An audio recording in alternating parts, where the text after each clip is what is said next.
The video is going to be called Prophecies of Muhammad, the Ishmaelite prophet, in the Bible and the scriptures. We also discussed Song of Solomon, chapter 5, verse 16.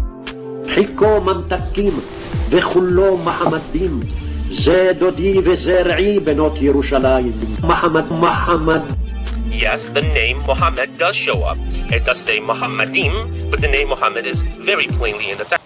Teks kedua dari Alkitab yang digunakan oleh Ustadz untuk mengatakan bahwa Alkitab itu menubuatkan Muhammad adalah Kidung Agung 5 ayat 16. Memang dalam Kidung Agung 5 ayat 16 ada kata Muhammadim yang nanti dipelesetkan oleh Ahmad Deedat, seorang apologet dari luar negeri sana, dengan Muhammadim. Padahal dalam teks aslinya itu berkata Muhammadim.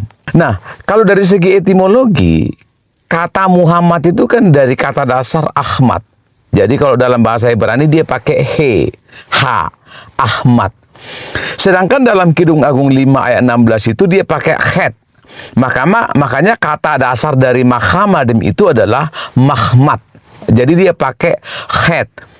Jadi secara etimologi, kata Muhammadim itu tidak bisa digunakan sebagai dasar untuk mengatakan bahwa itu adalah kata dasar dari Muhammad.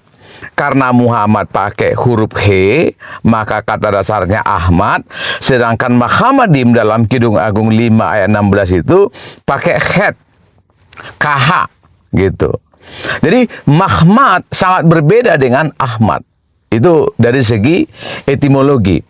Nah, yang kedua, ada kata akhiran itu kan ada im di sana, Muhammadim. Kalau diartikan itu terpuji atau kekasihku atau orang yang dikasihi.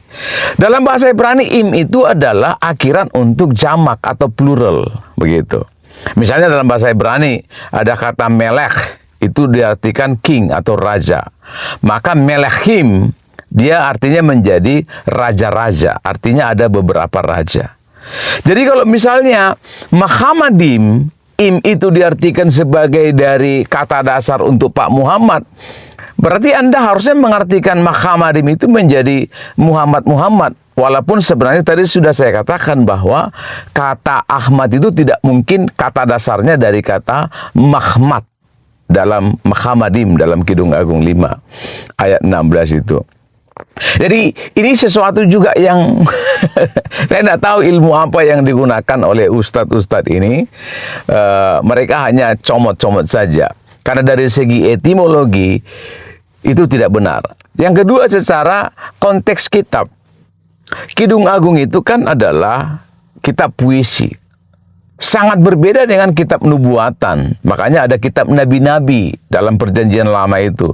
Yesaya, Yeremia, Daniel, dan juga seterusnya.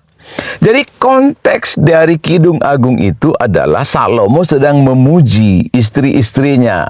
Ya, orang-orang yang cantik. Makanya dari segi bahasa Indonesia pun lucu sekali kalau menggunakan kata Muhammadim itu untuk nama Muhammad, karena secara pengertian itu digunakan untuk kata sifat orang yang sedang memuji wanita-wanita lain. Jadi sekali lagi dari banyak aspek Kidung Agung 5 ayat 16 itu mustahil Anda gunakan untuk menggunakan kata Muhammadim sebagai dasar untuk meneguhkan nama dari Muhammad, begitu.